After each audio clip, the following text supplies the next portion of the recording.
Namo tassa bhagavato arahato samma sambuddhassa. Namo tassa bhagavato arahato samma sambuddhassa. Namo tassa bhagavato arahato samma sambuddhassa. Buddhang dhammang sanghang namasami.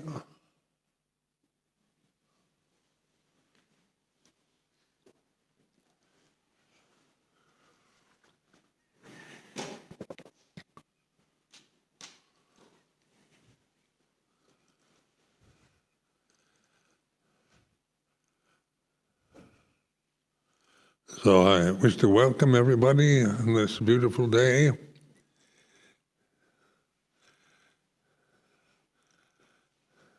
And you're all probably wondering what happened to me. I probably got into a fight with somebody.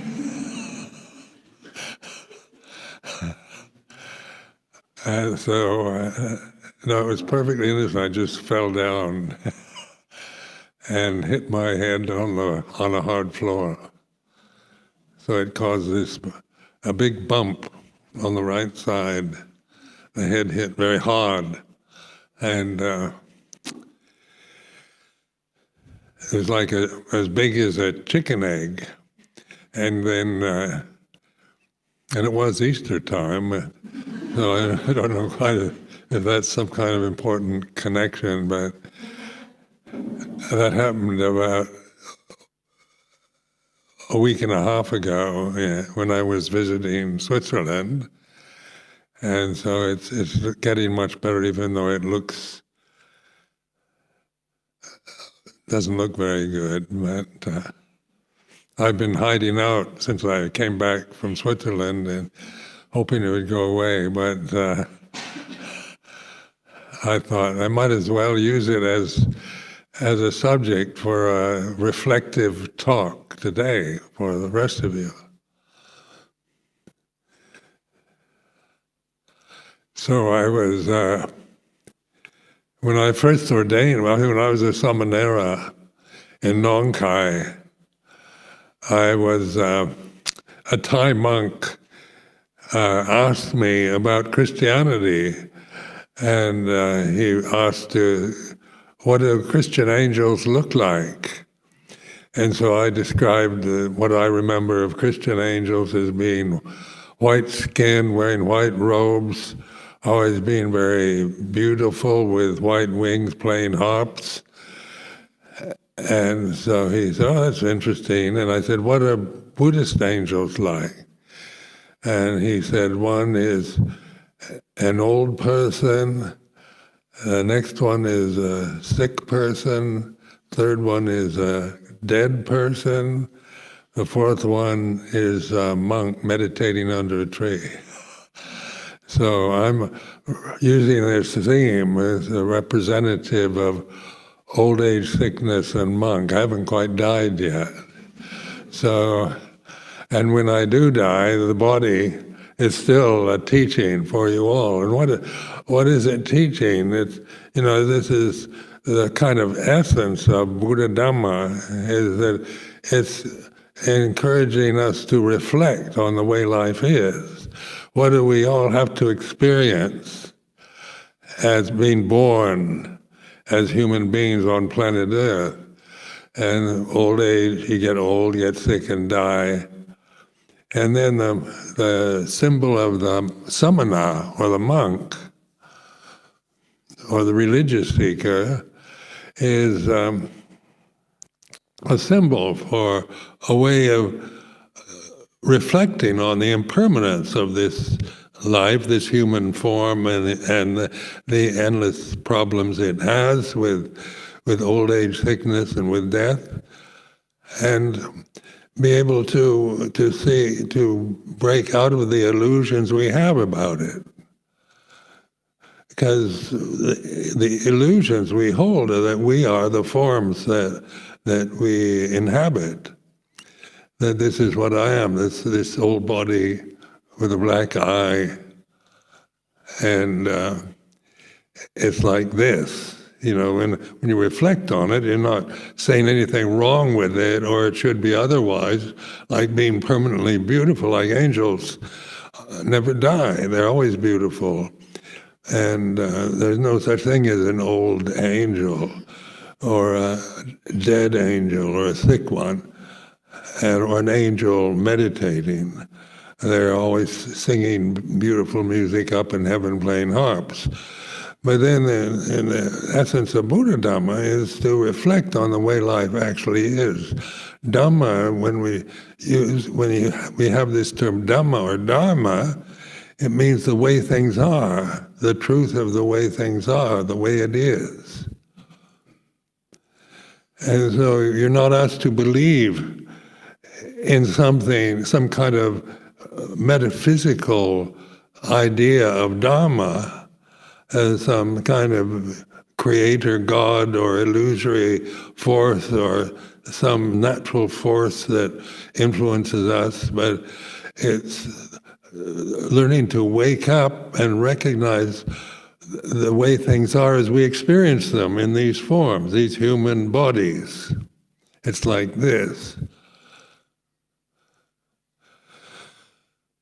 So and I thought this was, then I hadn't really meditated very much then, but I never forgot that story about the 4 Buddhist angels are not beautiful and playing harps and singing beautiful music forever in heaven, but it's about the reality of being born as in a form like this, a physical human body that's conscious, with eyes, ears, nose, tongue, to experience through these senses the objects of the senses.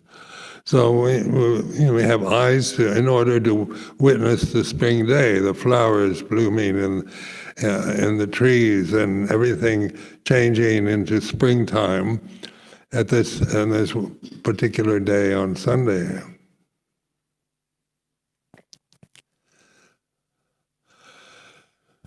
But the ignorance, or what we call in Pali avijja, ignorance of the way it is, ignorance of Dhamma, is the belief that one is a mortal, limited form bound into a lifetime that's inevitably going to get old, get sick, and die.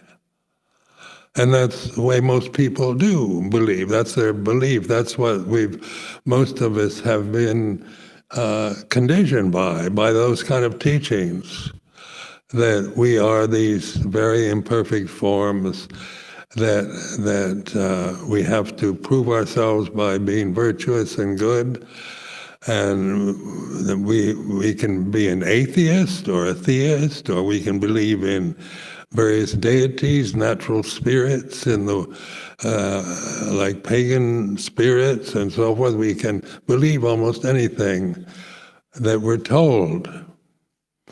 And belief is handed down to us. It's not Dhamma, it's not the way things are. It's maybe like the Christian angels are, how it would be nice if there actually were these beautiful creatures living permanently in bliss and singing beautiful music.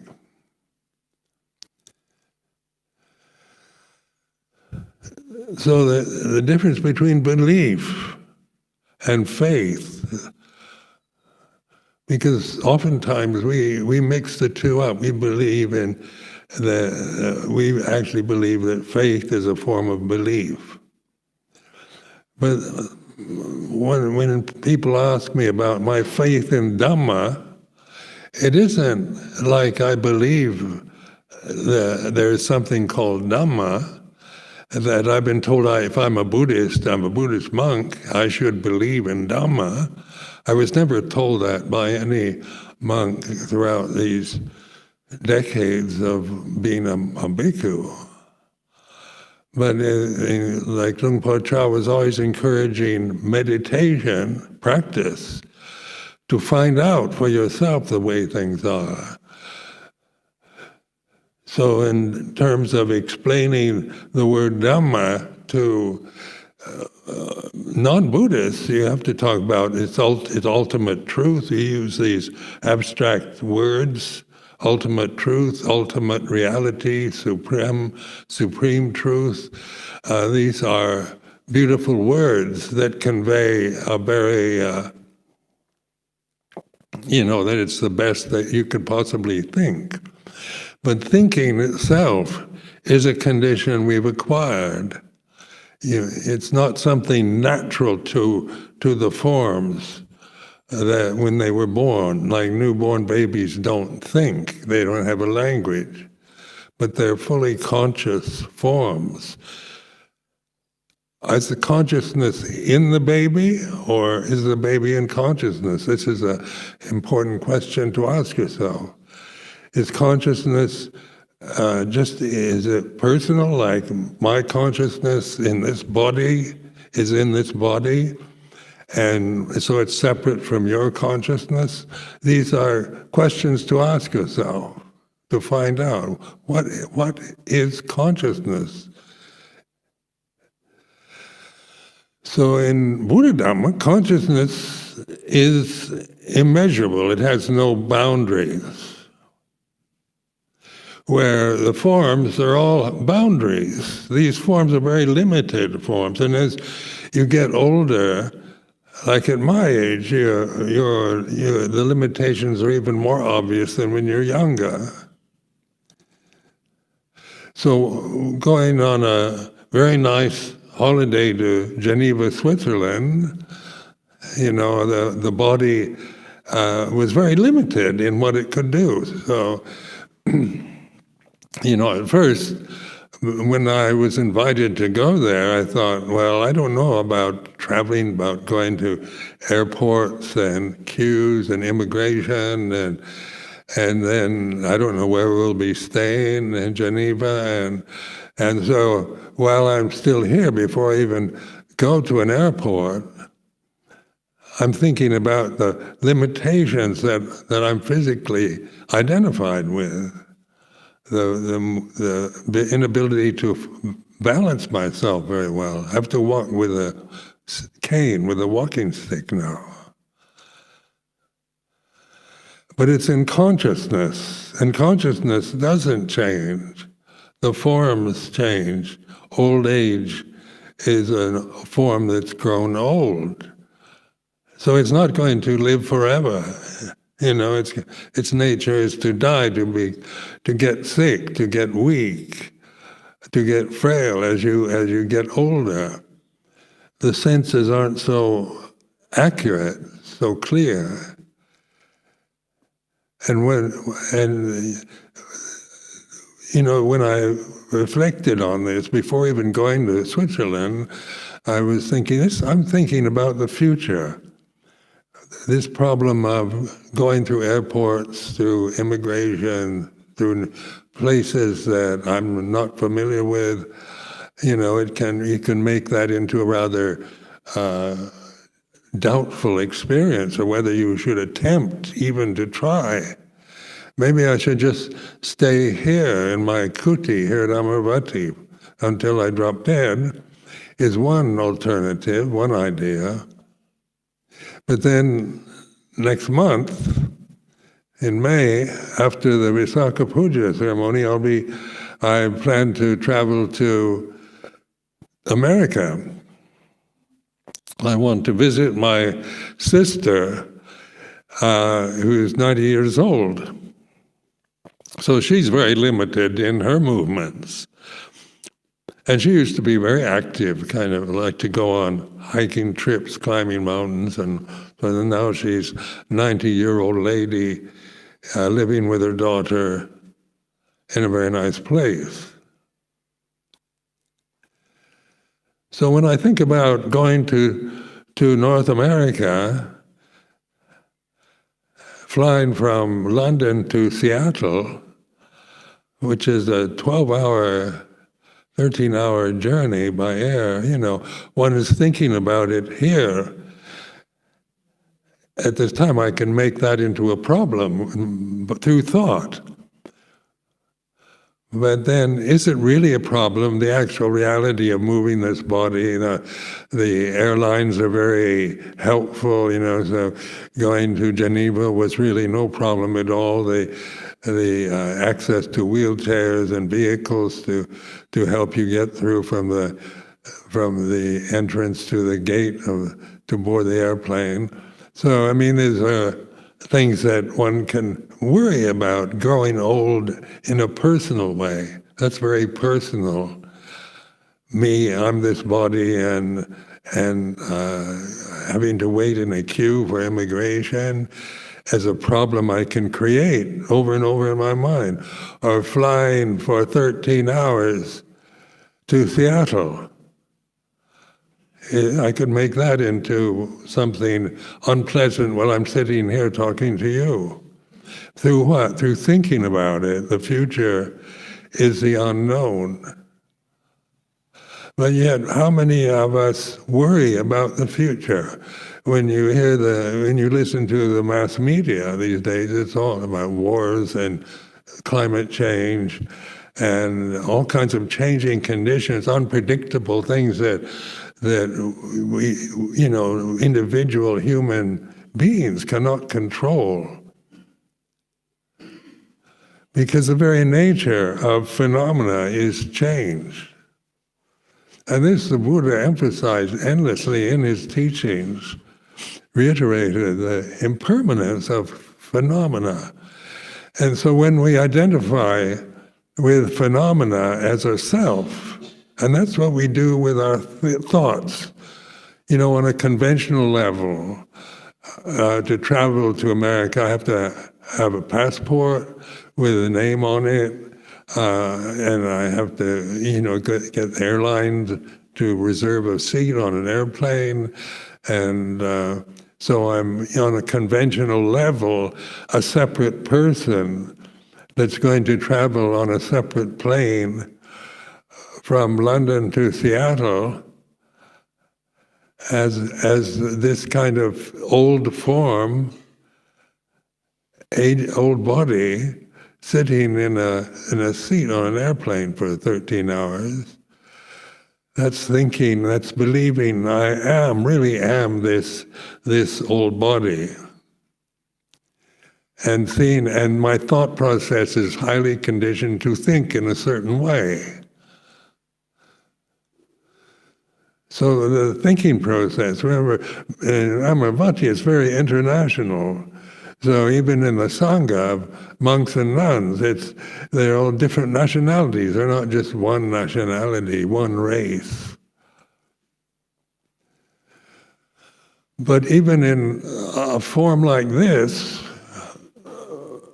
it's still, we identify with the form. That's still limited. Being a monk or being a nun is still a limitation. It's a convention, meaning that we create conventions. They're artifices that we can cling to without reflection, without wisdom, without understanding or learning from them. So that's what happens in religions. So many religions, including Buddhism, there's so much attachment to the forms, the conventions of a religious, of a separate religion, which conventions be quite different, just like Thai angels, Buddhist angels, and Christian angels are very different. So what is an angel? Or what, so in terms of, this is a Christian word, but they're meant to be like beautiful beings that live forever, immortal, and those are thoughts in the mind that we create, coming out of a particular Christian tradition. Or we can not believe in angels. We look at pictures of Renaissance paintings and see angels as little cupids, little naked little babies floating up in the sky with wings on them, so you can create an angel into any beautiful form. They're all beautiful. But old age is not beautiful. Sickness, COVID-19, this is not beautiful. And death, corpse, human corpse, so that it's not beautiful to look at. A Buddhist samana, shaven head, rag robes. This is not creating beautiful forms to look at, to make us look beautiful, but they're forms for reflection. What is the point of being a monk or a nun? Is it some kind of identity you want? To become a bhikkhu or bhikkhuni or something that that you read about in a book, in a scripture, that you hear about, to become something that you think you'd like to become and attach to that form? Or is the form a convention for helping us to reflect on Dhamma, the way things are?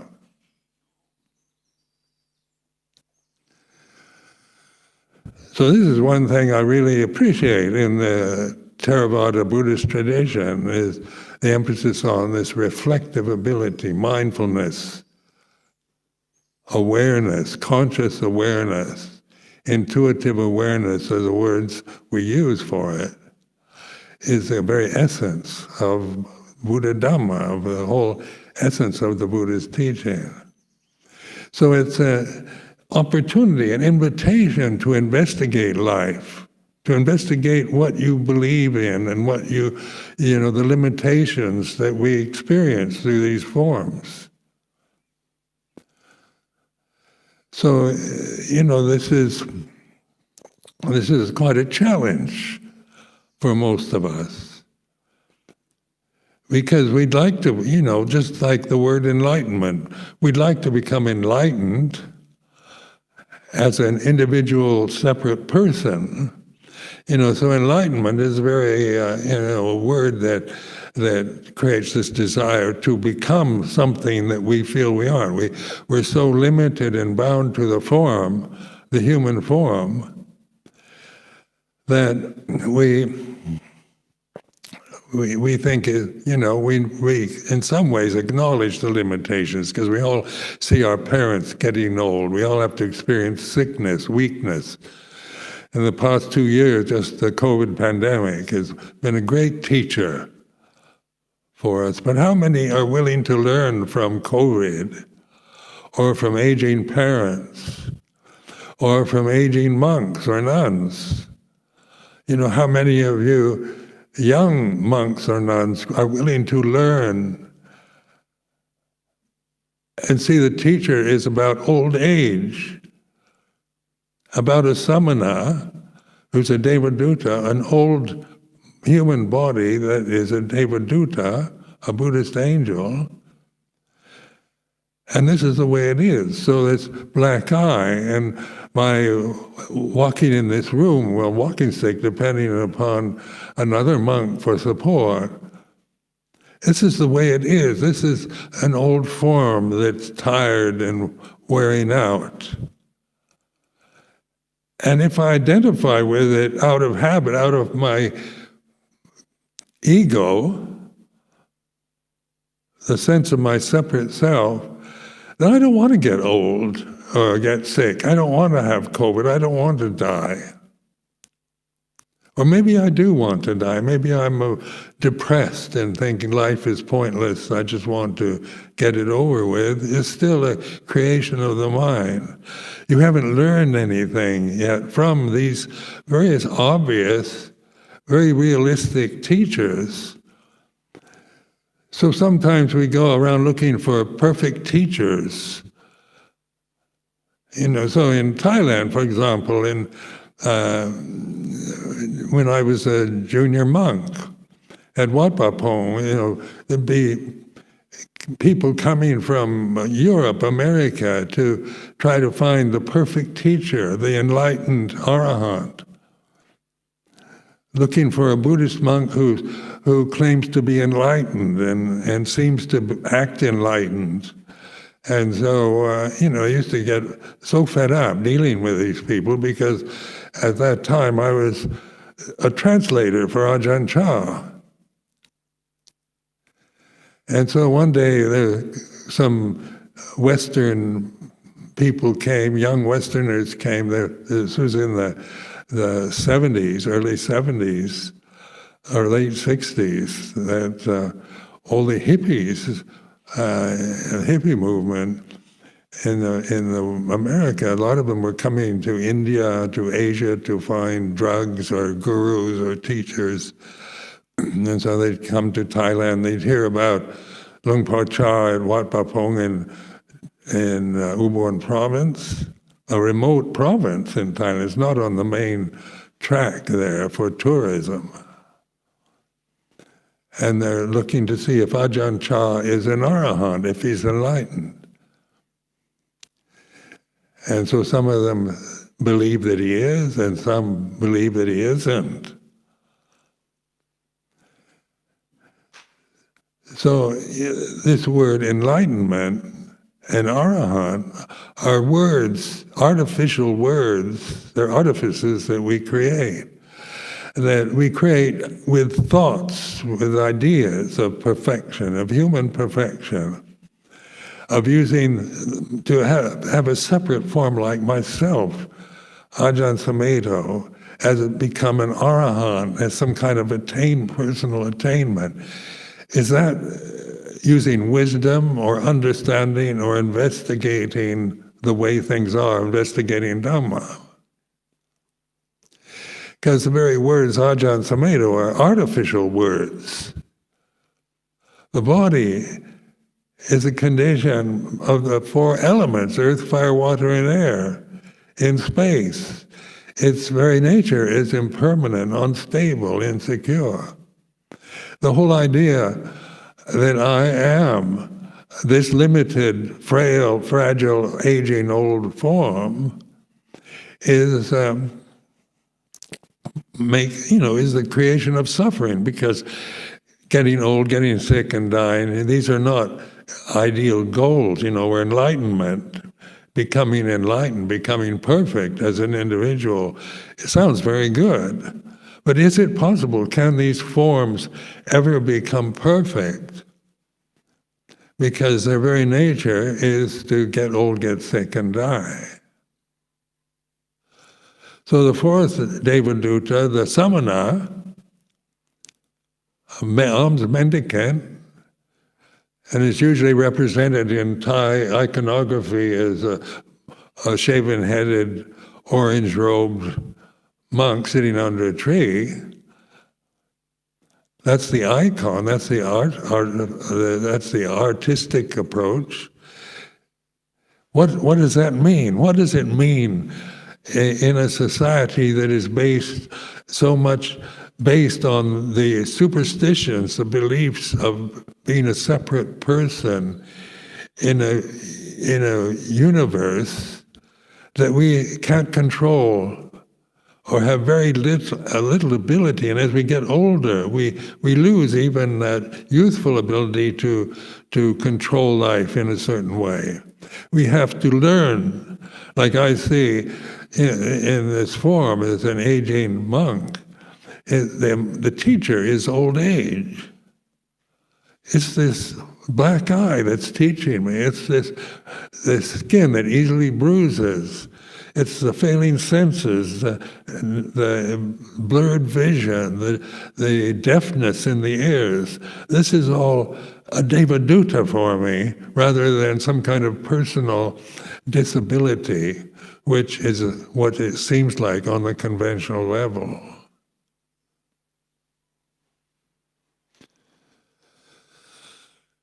So there's emphasis on bhatibhata, or investigation, and that's where my emphasis on the Four Noble Truths, as you are very much aware of.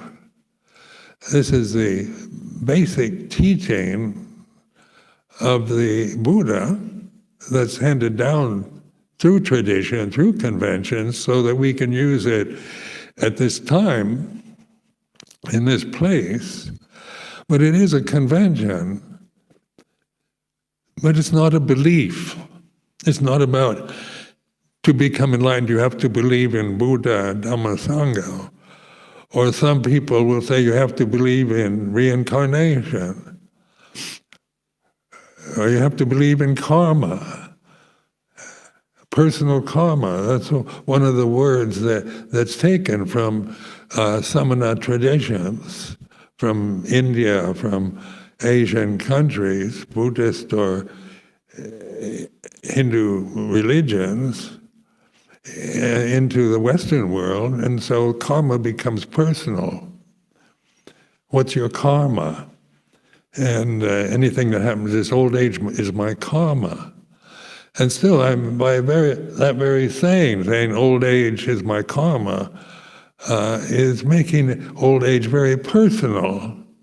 It's one way of kind of accepting old age as an individual person. It's kind of psychologically skillful that because I was born and have lived this long, the body's old, it's my karma.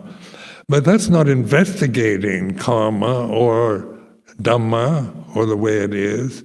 It's believing that you are the actual creature that was born, that's grown up, get old, and will die in the future. And of course, birth is the cause of death. Something that's never born never dies. So that's karma, cause and effect. The conditioned realm is all about cause and effect. Just like the spring day here at Amaravati. Changing from winter to spring, then summer, then autumn, then winter again. The changing seasons in England are really remarkable because they're quite so obvious. The extreme changes that take place in just what we see in the English countryside through just 1 year of observing the way things are. Would we like it to be permanent spring? On one level we would. Permanent summer. Have all the flowers permanently situated here, without change, with leaves on the trees. That's an ideal, that we are very attached to, is the idea of beauty and youth and health and success and power and wealth. So modern society, materialistic society, is very much based on these ideas of trying to make things permanent as personal and as permanent as you possibly can. How to extend the lifespan of an individual human being. How can we get rid of death? We've heard that many times in the mass media. How do they have treatments now to make you live 500 years? And, can we become immortal? Can these forms ever become immortal forms? They're not like angels, Christian angels, that are forever beautiful, but they're just imagination. They aren't made out of the four elements, earth, fire, water, and air. They're images in consciousness. These forms that we identify with and bind ourselves to, limit ourselves to the limitation of a human body, is a condition in consciousness. So when the forms pass away and change, consciousness doesn't pass away or change. We experience consciousness, we identify consciousness with the senses, with seeing, with the eyes, ears, nose, tongue, body, with the mind, mental states. So that we think as we grow old, the vision fades. The hearing fades. Your senses aren't so alert, so accurate. The body fades. But on conscious level, when one is investigating Dhamma, one begins to awaken to Dhamma itself, the reality of conscious awareness that is possible, that the Buddha pointed to very clearly in his teaching of the Four Noble Truths.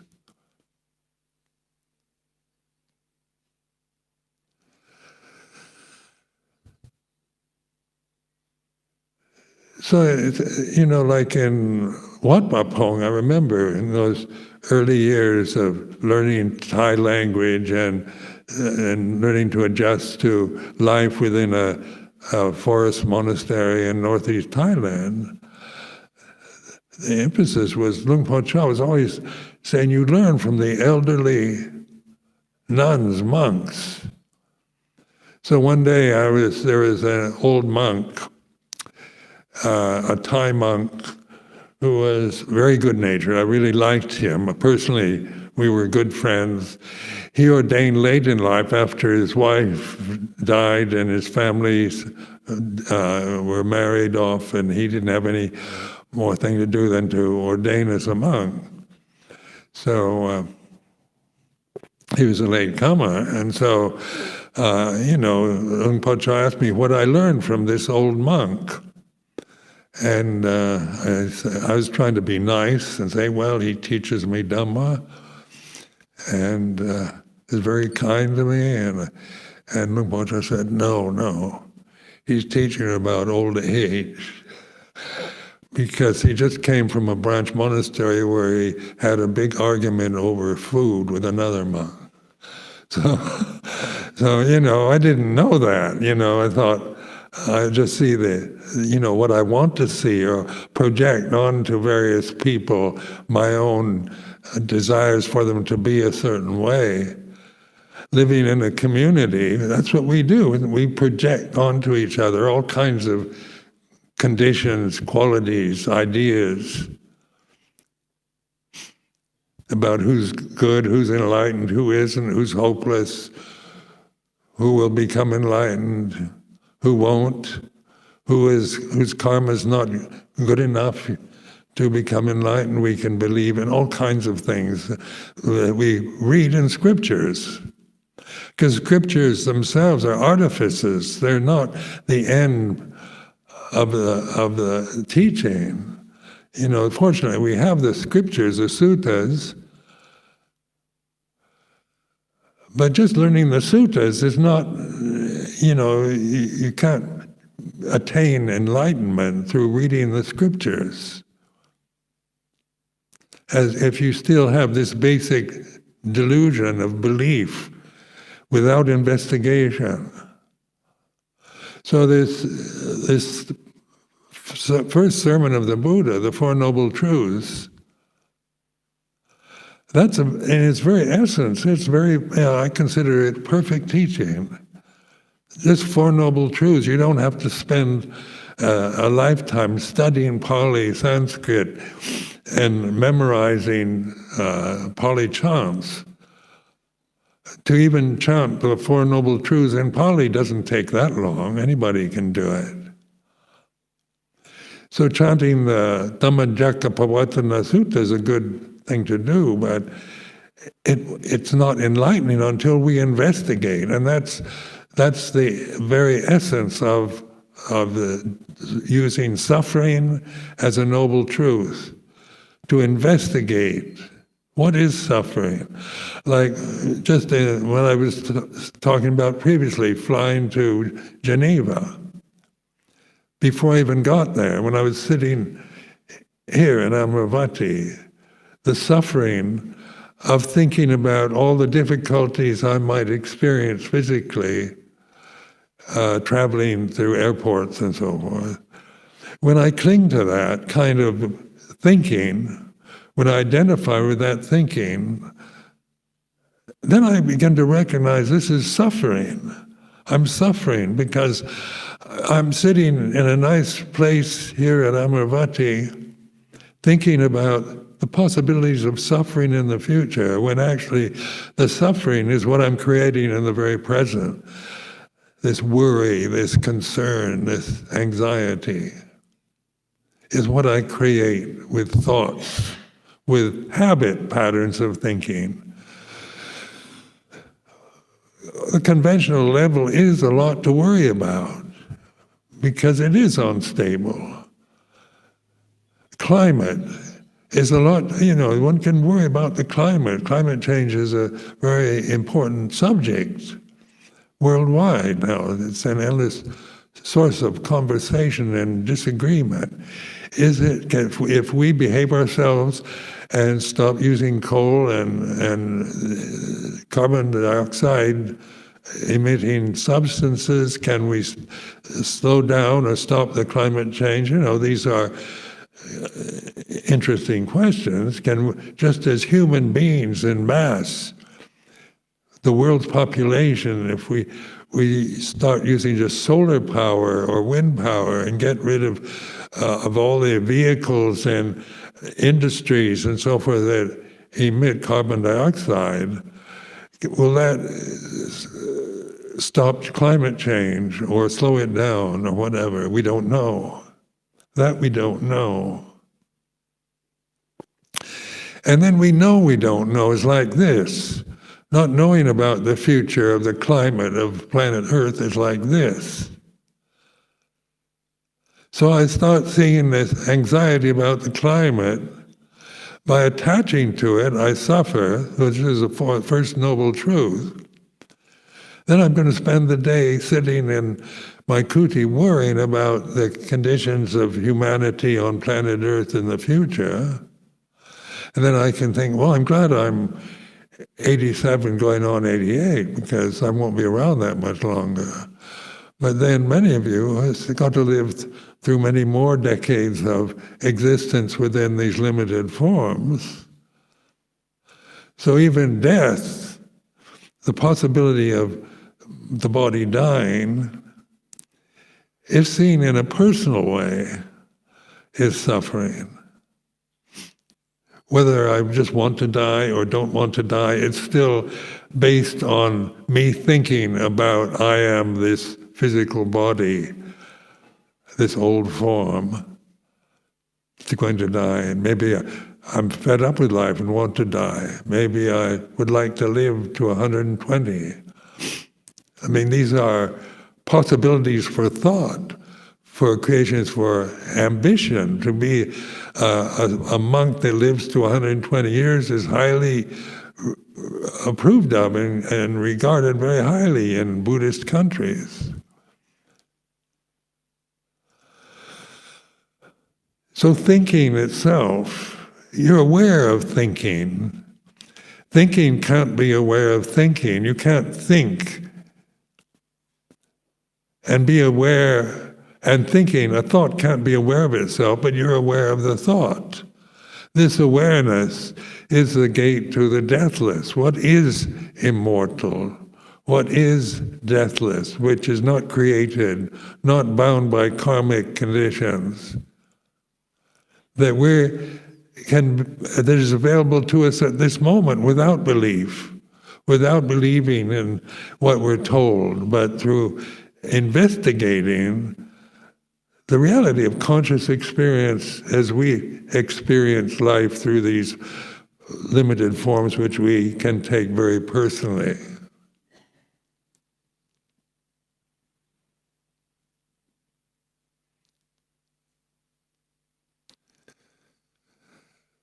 So this First Noble Truth, just by using over the years, I've used this for over 50 years, just this basic teaching. And this is what I remember with my life with Luang Por Chah in Thailand, was how I emphasized this teaching over and over again. And I found that this teaching very, because it is simple. It's not, Four Noble Truths is not a complicated thing to memorize or remember. But because of that, we can ignore them because there's much more. There's Abhidhamma, there's all kinds of philosophical, metaphysical, intellectual possibilities that are available to all of us at this time, all information, interesting subjects to contemplate, all religions, philosophy, science, physics, are available to the common individual through the internet, through modern technology. But is modern technology, it's in consciousness. It's not conscious of anything. It's made out of earth, fire, water, and air, elements in space. But it can't be conscious. These separate forms, human forms, are conscious forms. So we're aware. This is awareness. Awareness of aging is like this. Sitting here in this chair with a black eye is like this. Because everybody, when they first see me, are wondering whether I was in a fight. Or was I attacked while I was away? You can imagine all kinds of dreadful things. An old monk, like this body here, being attacked by hoodlums. It's possibility, it's imagination. But even if that were the case, the patipada, the reflective practice that I've used for over 50 years is to reflect on it. It's like this. So when I wake up in the morning, I just notice it's like this, to wake up. The food I get is like this. I still enjoy eating at this age. So that's one of the few senses that one can still quite enjoy. I can't hardly read now. I'm no longer interested in sensory stimulation. You lose that interest and fascination for distracting through the senses.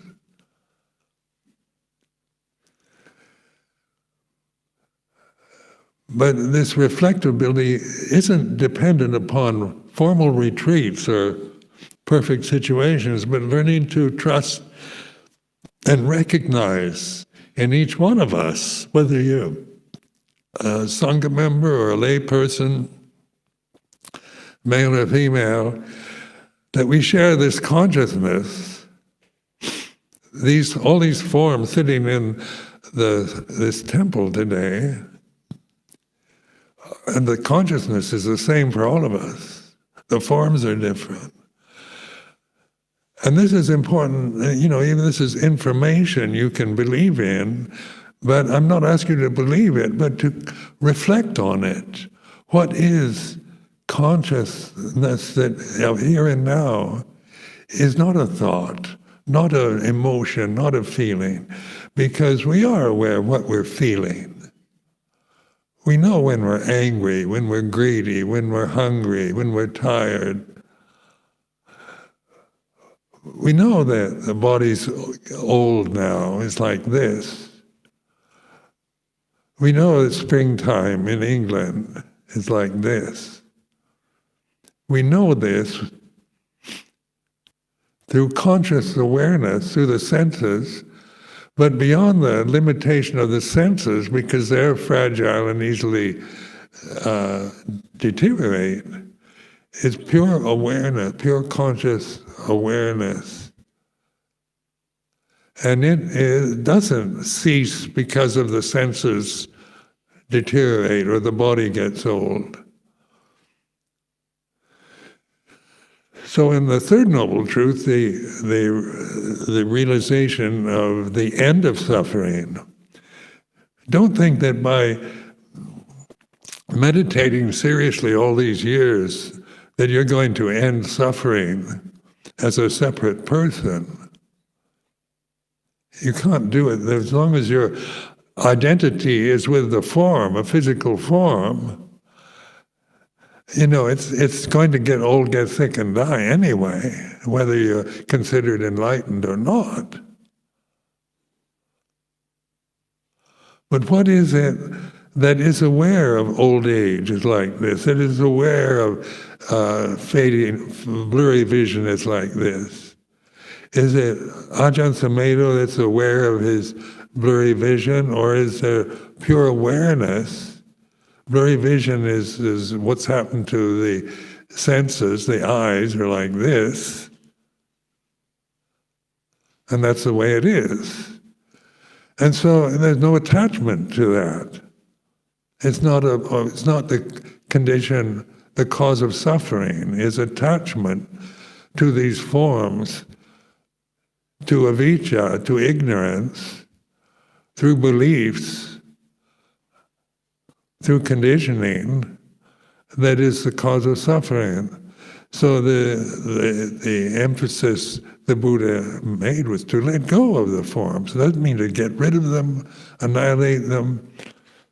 No matter how wise you realize these Four Noble Truths, at the end of your life, the body still gets old, gets sick and dies, and that's what it's supposed to do.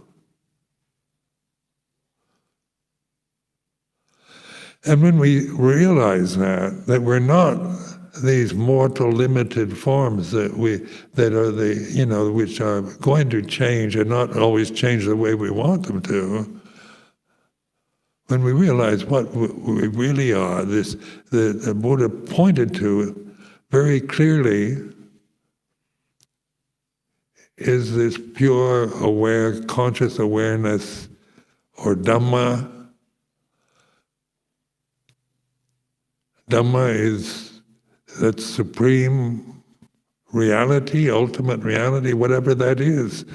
And that's what we know we are. We're conscious. So you know you're conscious. So it's here and now. It's not about learning to become more conscious, but allowing wisdom through this investigation to direct your life. So you learn to let go, not get rid of or annihilate the forms. Suicide is not the answer.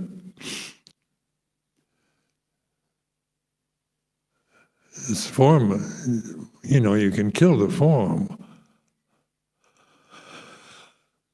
But the unenlightened being is just, doesn't know what he's doing, he or she is doing. They're just thinking that they're getting rid of suffering through annihilation of forms. It's not about annihilation, but about this opportunity that we have as human individuals, human beings, to reflect on consciousness, from consciousness to the way things are as we experience them through these forms and through the senses.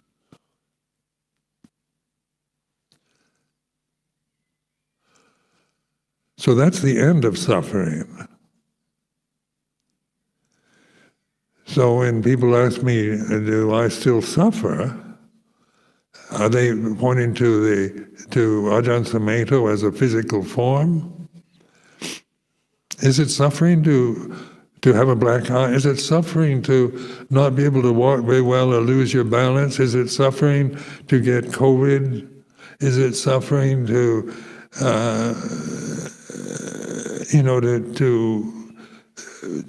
just experience the fading of the senses? It can be suffering if there's blind attachment to the idea that I as a person want to have perfect vision forever, or I as a separate person want to have perfect hearing and don't want to get disabled with the body and its inabilities as it ages. That's suffering. That's attachment to ideas, to thoughts, to images. And that very suffering is the second Noble Truth about letting go of these images by understanding how impermanent these images are. The four elements. Really investigate earth, fire, water, and air, the solid, the liquid, the heat, the air element, that is all, and the space that these elements need to manifest in are what we're experiencing here and now. And changing your attitude from personally identifying, judging yourself according to value judgments you acquire through thoughts of what's right and wrong, what's good and bad. You'll never see the end of suffering in this lifetime. But you can know the end of suffering through letting go, not through annihilating or ignoring, but through recognizing ignorance is an acquired condition. It's not permanent. It's not personal.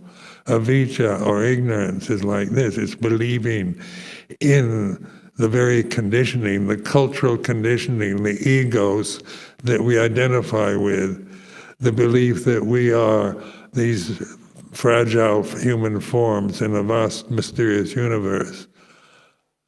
Just by believing in those images, without question, without understanding, is the cause of suffering. So after we realize, we let go of those images, the eyes are still functional, hearing. Planet Earth is like this. The sun and moon and stars are like this. When you get sick, it's like this. Get old, it's like this. So you're the witness to the changing conditions rather than becoming the conditions that change. So I offer this as a reflection for this afternoon.